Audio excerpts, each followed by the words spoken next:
Bonjour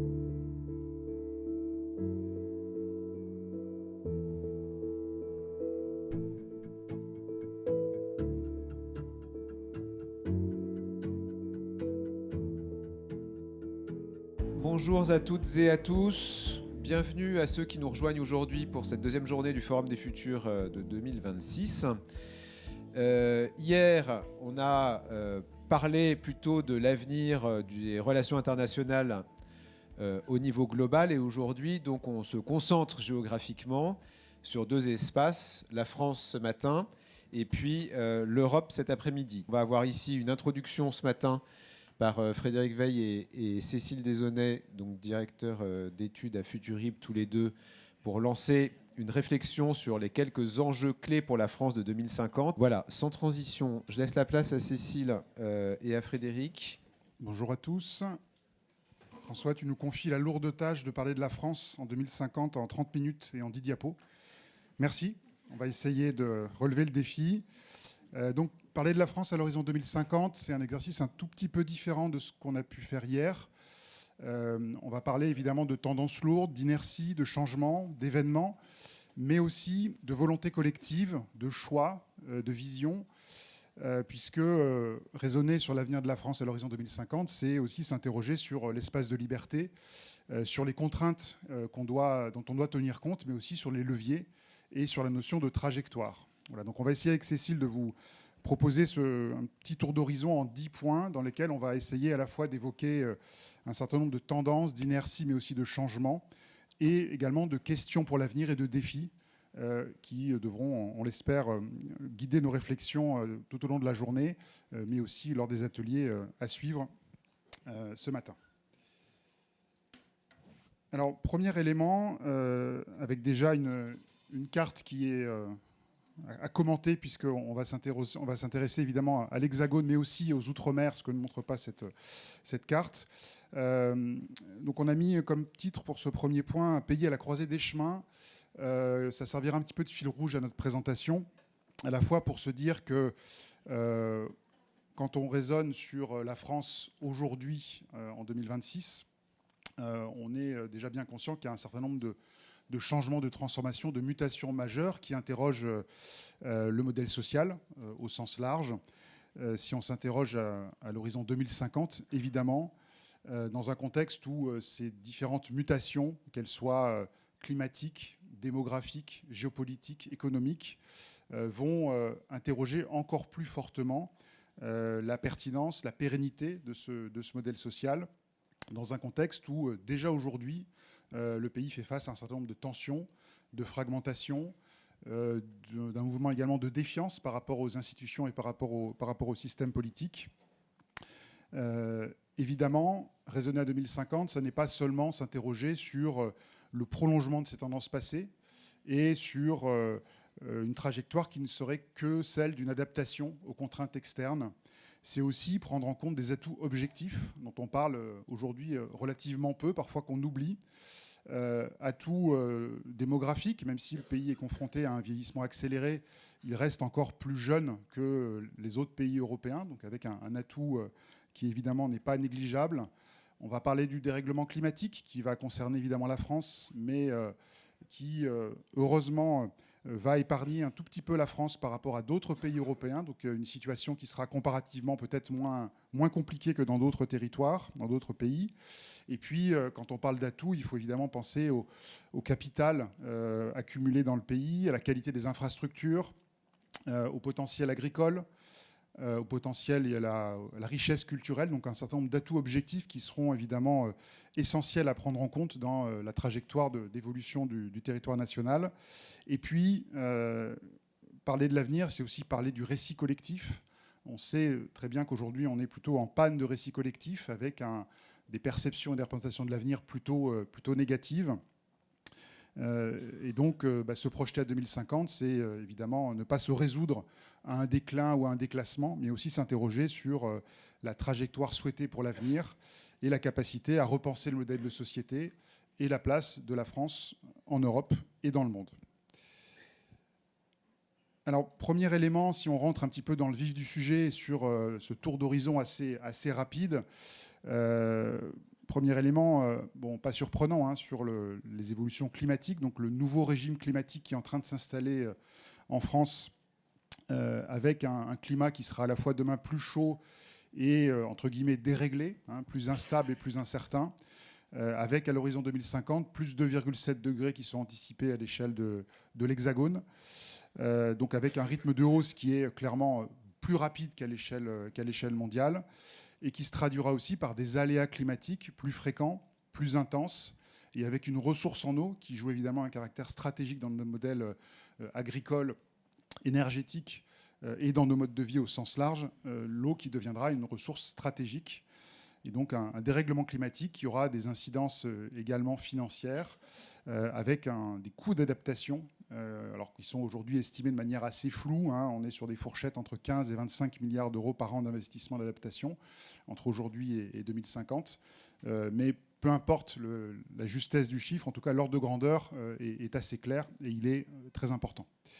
Donc le quotidien sera transformé quand que l'on parle à la fois du travail, que l'on parle de l'école, que l'on parle des modes de vie, du logement, de l'urbanisme, de la santé pour une population qui sera demain plus âgée, donc plus vulnérable, du tourisme et puis de certaines filières économiques, notamment l'activité agricole, la production d'énergie, le tourisme et puis l'ensemble des métiers qui seront évidemment impactés par ce climat plus chaud, plus instable.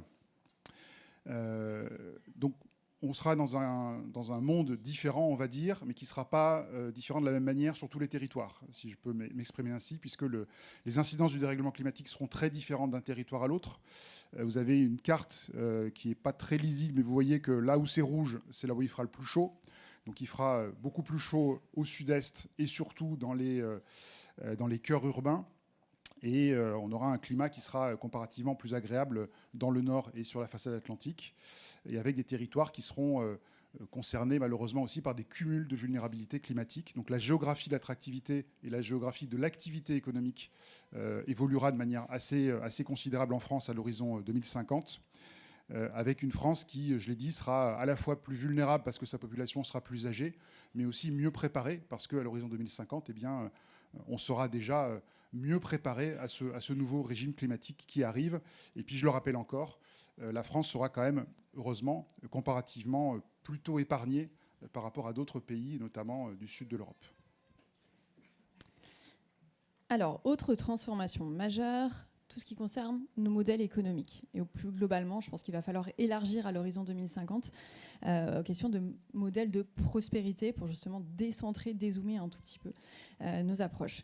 On l'a déjà beaucoup dit hier, mais je ne m'en lasse pas. Nous sommes dans une nouvelle ère, une ère de l'économie stagnante. On est aujourd'hui déjà depuis quasiment une dizaine d'années sur des taux de croissance autour de 1% par an en France. Rien ne dit que ça ne pourra pas descendre encore plus. Pourquoi ? On l'a revu là aussi hier. On est sur un ralentissement, un essoufflement structurel des moteurs de la croissance économique, aussi bien du côté de l'offre que du côté de la demande, donc avec un ralentissement très fort de la productivité, de la demande aussi, une société plus âgée dans laquelle les Français sont déjà suréquipés avec davantage de contraintes économiques.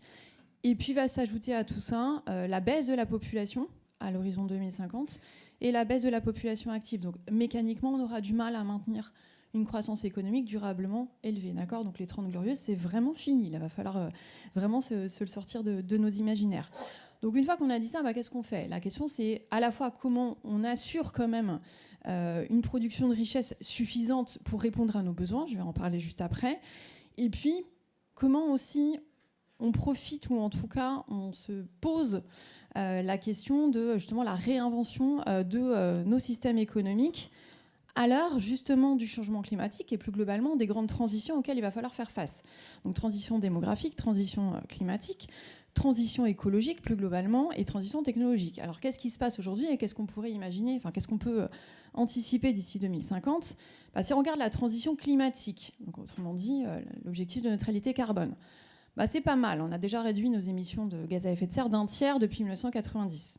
Mais c'est insuffisant puisque l'objectif c'est de les réduire de moitié d'ici 2030. Donc on voit que la marche est encore un peu grande. Deuxième point, on a quand même encore souvent tendance à réduire la transition justement à cet enjeu climatique, à cet enjeu d'atténuation. Or, comme tu viens de nous le dire, finalement, le changement climatique à l'horizon 2050, malheureusement, c'est déjà plié.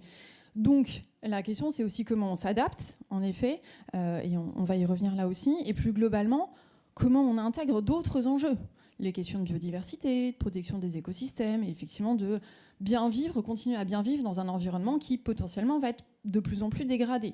Nous, on n'est plus habitués, les humains, à faire ça, on s'est habitués à vivre dans un environnement de qualité. Mais demain, est-ce qu'on saura encore le faire ou est-ce qu'on saura en tout cas limiter la casse de ce point de vue-là ? Autre point, enjeu majeur, mais je ne m'attarde pas trop, c'est qu'on est déjà dans une économie qui s'est transformée, qui est majoritairement servicielle. D'accord ? Aujourd'hui, 80% de notre PIB, notre croissance économique, c'est des services. Mais en fait, demain, quel service pour faire quoi ? Pour répondre à quels besoins ? Et comment on va plus loin aussi dans cette transition, notamment, bien évidemment, avec la révolution IA qui est devant nous et dont je reparlerai. Autre point, l'objectif, donc c'est pas uniquement de maintenir, voire de relancer la croissance, je ne sais même pas si on y arrivera, mais plus globalement, il y a cet enjeu majeur de réduire nos dépendances et d'accroître, autrement dit, notre résilience, notre autonomie stratégique et plus globalement, voilà, d'être dans une société, une économie qui soit plus forte pour faire face à tous ces enjeux. Et là, pareil, le défi, il est énorme parce que, au-delà des objectifs politiques annoncés, on est dans une société qui est quand même très dépendante des importations pour ses ressources stratégiques. Et donc, même si on a la chance de pouvoir s'appuyer sur le nucléaire, on importe encore la quasi-totalité de nos énergies fossiles, dont on reste très dépendant. Même chose, évidemment, sur les métaux et les ressources stratégiques. Pour ceux qui étaient là hier, vous l'avez dit d'ailleurs dans l'enquête, vous n'y croyez pas à cette autonomie stratégique. Donc la question, c'est comment on fait quand même pour avancer vers une économie plus circulaire. Je rappelle qu'aujourd'hui, l'économie circulaire, elle stagne en France en termes de part des ressources qui sont effectivement recyclées dans l'économie, de part des emplois. Donc c'est un peu démotivant, mais je pense qu'on peut le prendre dans l'autre sens et se dire aussi qu'on a beaucoup de progrès et beaucoup de marge de manœuvre pour avancer en ce sens. Alors justement, tu l'as déjà un petit peu dit, on a aussi pas mal d'atouts en France, parce qu'on a quand même encore pas mal de filières d'entreprises qui sont leaders à l'échelle internationale dans des secteurs qui sont justement stratégiques. Donc là, je vous ai remis la petite liste. Donc la question, c'est à la fois comment on valorise, comment on continue à pousser ces géants-là, et puis comment on joue aussi, on règle un petit peu la tension entre ces leaders à l'international et puis le tissu de PME. De TPI, parce que je vous rappelle que les PME, pour le coup, c'est 99,8% des entreprises en France. Donc en fait, si on ne les embarque pas dans cette transition-là, ça ne fonctionnera pas. Donc comment on gère ça aussi entre des entreprises, des géants qui sont beaucoup tournés aussi vers l'export, vers l'international, et puis toutes les entreprises dont on a besoin au niveau local, comment on les soutient, qu'est-ce qu'on fait aussi pour la réindustrialisation, donc pareil, dont on parle beaucoup, mais pour laquelle pour l'instant on est surtout sur des annonces, des effets d'annonce, des grands projets, mais assez peu d'incarnation justement au niveau local, dans le tissu territorial. Donc il y a tout cet enjeu-là qu'il va falloir adresser. Et bien sûr, ça pose la question des sous. Qu'est-ce qu'on met comme investissement pour faire quoi ? Et ça, je vais en reparler juste après, sachant que l'argent, justement, il n'est pas uniquement dans nos secteurs, dans nos entreprises pionnières, mais il va falloir faire en sorte de le diffuser aussi.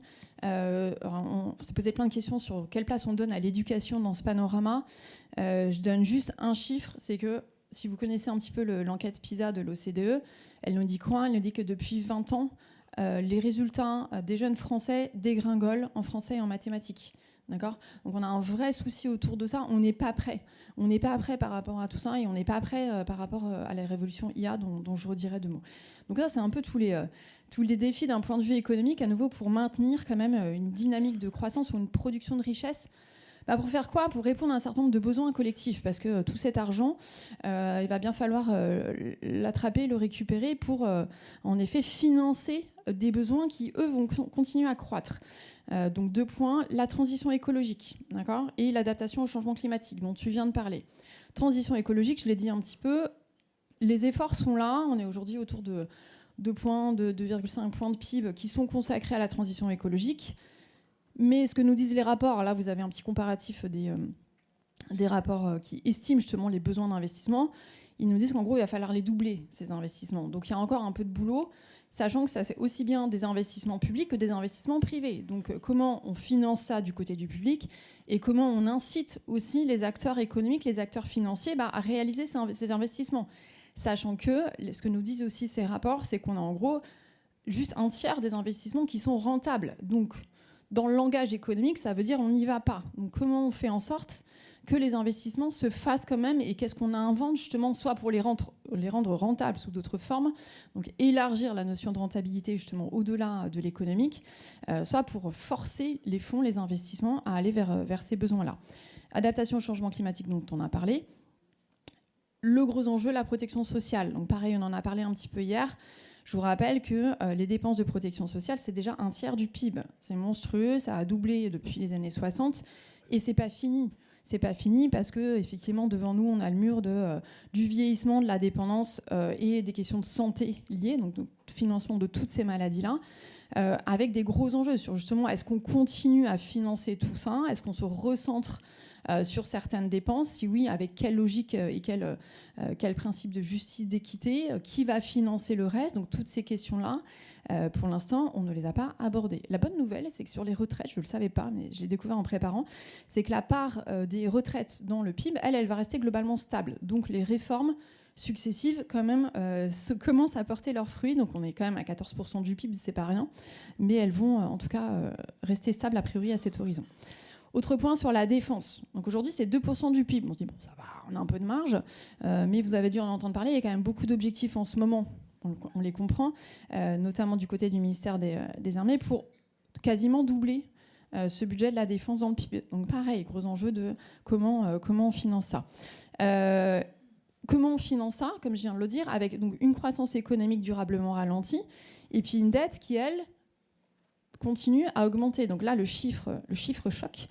C'est la Cour des comptes qui a fait un scénario tendanciel un peu noir, en disant justement, si on reste à 1% de PIB à l'horizon 2050, avec en gros des taux d'intérêt qui restent aussi élevés, son pire scénario, c'est ça. On arrive à 235% du PIB. Alors bien sûr, ça n'a aucun sens mécaniquement, mais ça nous donne quand même un peu la trajectoire qui montre que on n'a pas le choix, il va falloir réduire la dette en même temps.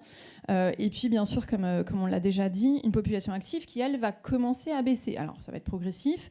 Et donc un ratio, un nombre de retraités qui, lui, va augmenter. Donc ça veut dire qu'on aura moins de force humaine aussi pour produire des richesses et financer tous ces besoins. Alors, j'en rajoute encore une petite couche, mais après, on va aussi parler des choses qui avancent dans le bon sens. Si on se centre vraiment sur la société française, c'est vrai que si on fait la liste de toutes les inégalités et tous les enjeux induits, c'est pas très réjouissant. Néanmoins, je trouve ça important de le rappeler, parce que ce qu'on dit, c'est quoi ? C'est que donc, on est dans cette société qui n'a jamais été aussi riche, qui n'a jamais été aussi développée.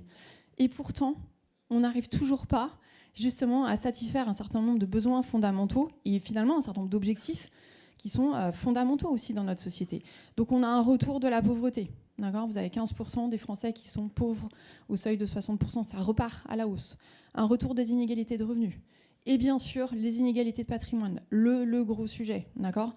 Avec en gros les 10% des plus riches qui possèdent plus de la moitié du patrimoine. Et puis bien sûr, le gros enjeu de la grande transmission. Vous savez, les fameux 9 000 milliards là, qui vont changer de main d'ici 2050.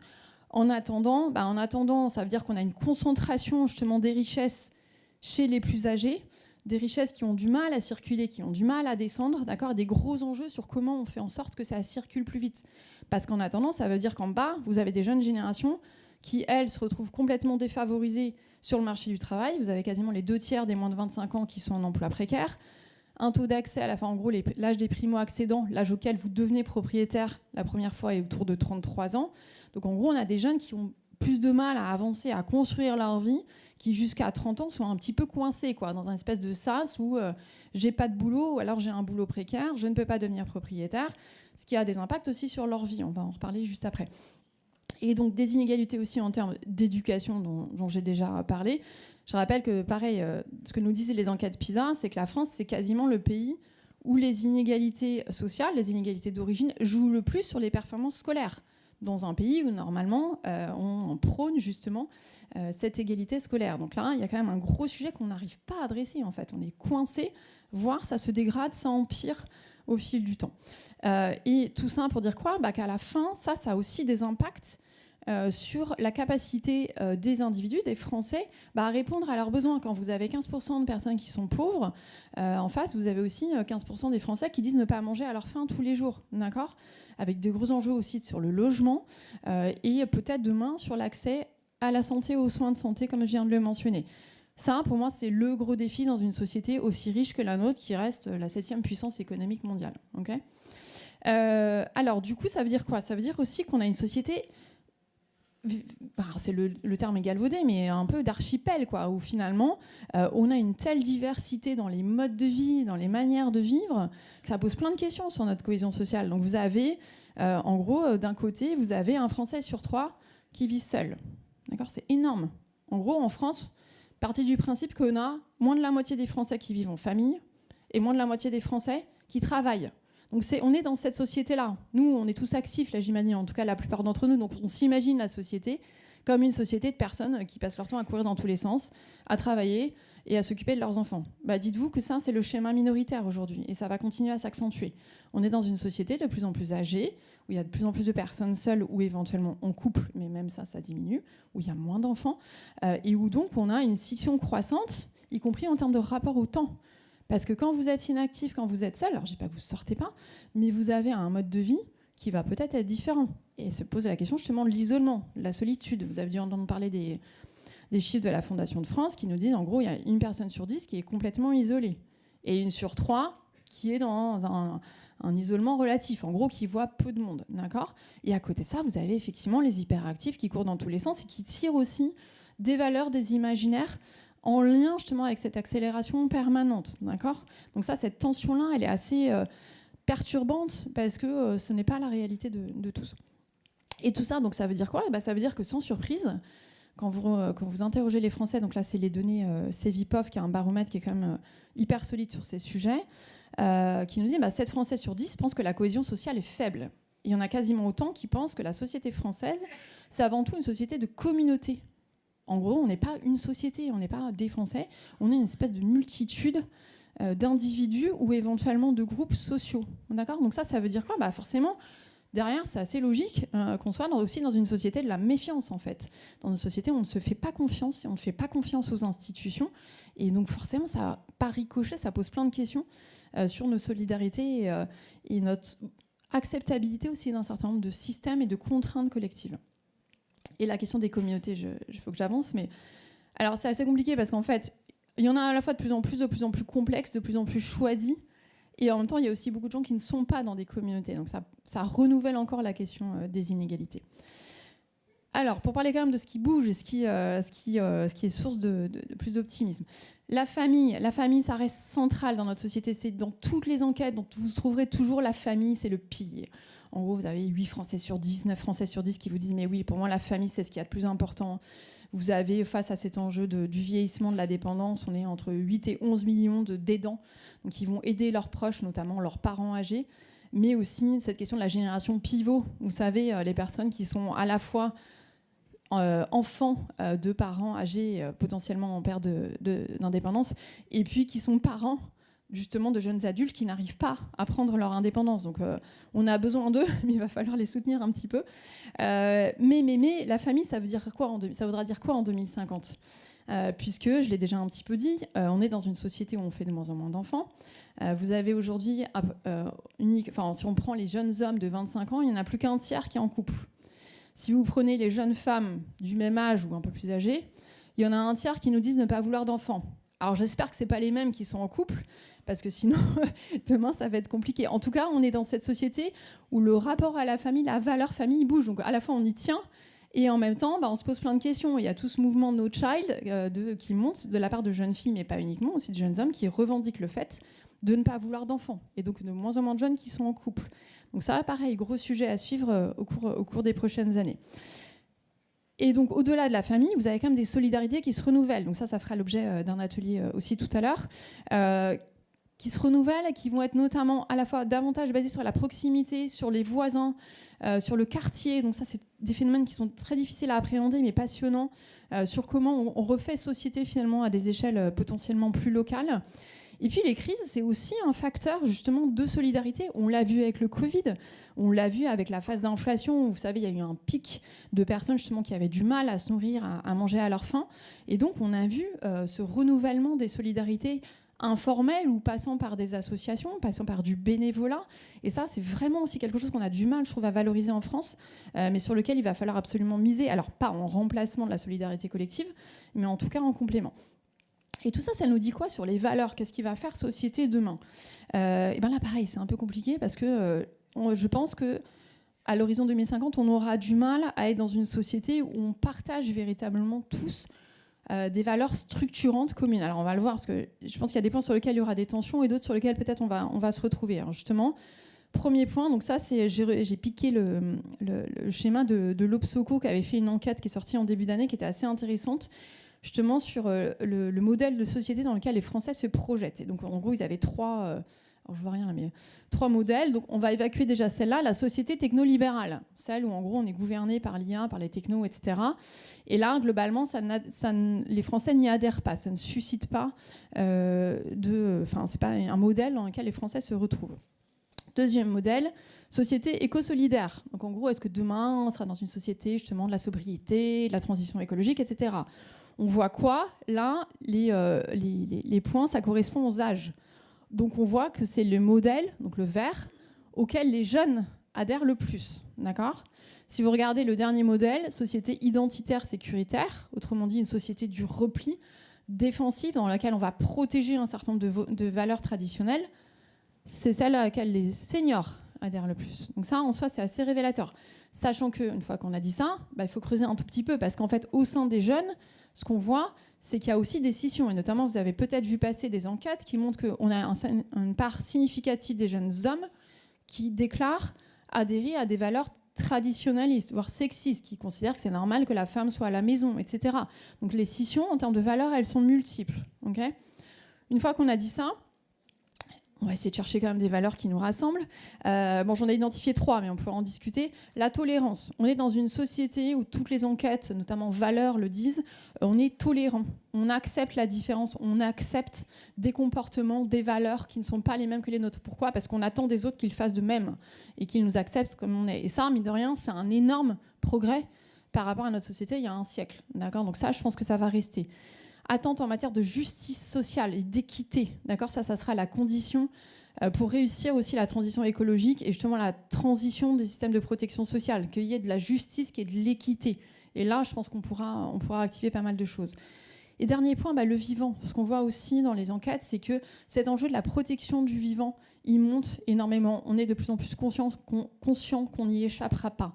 Et ça, pareil, je pense que c'est un levier qu'il va falloir absolument pousser à l'avenir.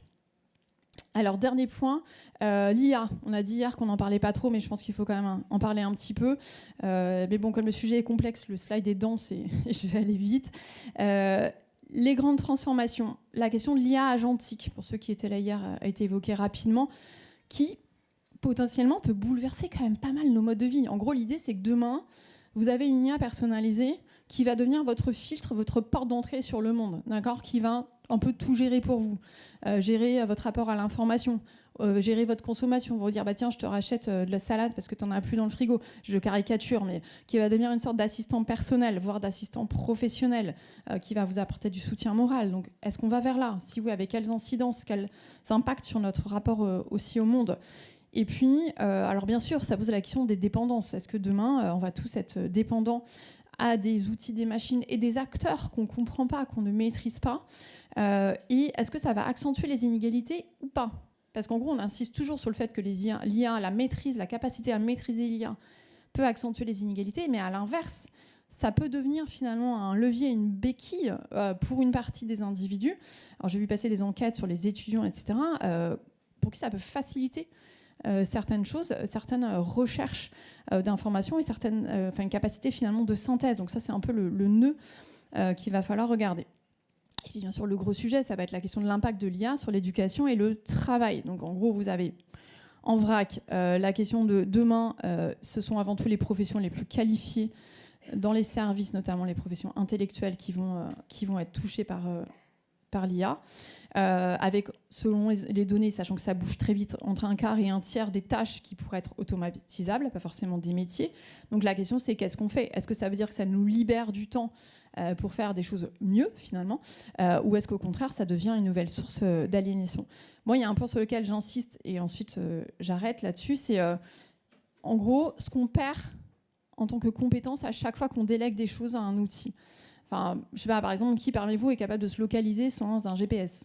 Moi, non. D'accord? Qui est capable de faire une division à 2 chiffres sans une calculatrice? Moi, non. Qui est capable... Ah, j'ai une main qui s'est levée là. Merci, vous êtes le quota. Qui est capable de retrouver une date sans regarder sur Wikipédia? D'accord? Moi, globalement, non. D'accord? Donc demain, qui sera capable de faire une recherche, de faire une synthèse d'informations sans IA? C'est un peu ça la question, c'est quoi les étapes à chaque fois qu'on perd en termes de compétences, c'est qu'est-ce qu'on délègue et est-ce que c'est grave ou pas, quoi. Je pose la question de manière un peu ouverte volontairement. Et j'arrête parce que je pense que j'ai déjà trop parlé. Et demain, est-ce qu'on fera de la prospective sans IA? Ah non, mais ça, faut pas le dire. J'espère que oui. Alors, par rapport aux différents changements, alors plus ou moins rapides, plus ou moins structurants, par rapport également aux différentes incertitudes qu'on a pu balayer avec Cécile, évidemment, la question qui se pose, c'est la capacité à décider collectivement, à agir collectivement, dans un contexte qu'on connaît tous, qui est celui d'une tendance à l'affaiblissement des capacités de décision collective, d'insatisfaction croissante par rapport aux institutions, au sentiment également qu'on est dans un système politique complexe, verrouillé, qui est relativement peu efficace. Et donc le constat qu'on peut faire depuis des années et qu'on peut, pourquoi pas, projeter aussi à l'horizon 2050, c'est qu'il y a une difficulté à aligner les capacités d'organisation collective avec la rapidité des changements et des besoins. Alors pour essayer de remettre un petit peu d'ordre dans cette réflexion, déjà s'interroger sur les besoins raisonnés à 2050. Quels sont les besoins collectifs auxquels il faudra répondre? On peut différencier 2 échelles, à l'échelle globale, donc nationale mais aussi européenne, puisque évidemment les 2 échelles sont assez étroitement articulées. On voit bien qu'il y a un besoin de régulation, de protection face aux crises, d'anticipation également, mais on voit bien que par rapport à tous ces changements qui ont été présentés, il y a bien une responsabilité à l'échelle nationale et européenne, à la fois régulation par rapport aux nouveaux outils que Cécile vient d'évoquer, mais aussi de capacité de projection collective, de planification, d'organisation et de protection face à un environnement plus incertain, plus instable, avec à l'échelle locale également des besoins d'organisation, de pilotage, de mobilisation collective par rapport aux transformations de la société, qu'elles soient écologiques, d'adaptation au dérèglement climatique, d'organisation de nouvelles formes de solidarité et de liens entre populations et entre territoires. Et donc on voit bien qu'à ces 2 échelles, il y a des natures de besoins un tout petit peu différents, avec, on le voit aujourd'hui, mais ça pourrait évidemment être le cas demain, des logiques différentes qui cohabitent et qui parfois entrent en tension entre la volonté de recentraliser le pouvoir et la volonté en parallèle d'organiser un pouvoir plus latéral, plus horizontal, qui fasse davantage appel aux différentes forces vives et communautés locales. Et donc la question qui se pose selon nous pour demain, c'est moins celle de la bonne carte de répartition des compétences et de la bonne réforme institutionnelle, mais plutôt la capacité à articuler au mieux demain ces différentes logiques face aux défis à la fois du temps long, de la nécessaire préparation du temps long et de l'action dans le présent. 2 derniers points pour terminer ce tour d'horizon très, très rapide et évidemment forcément incomplet.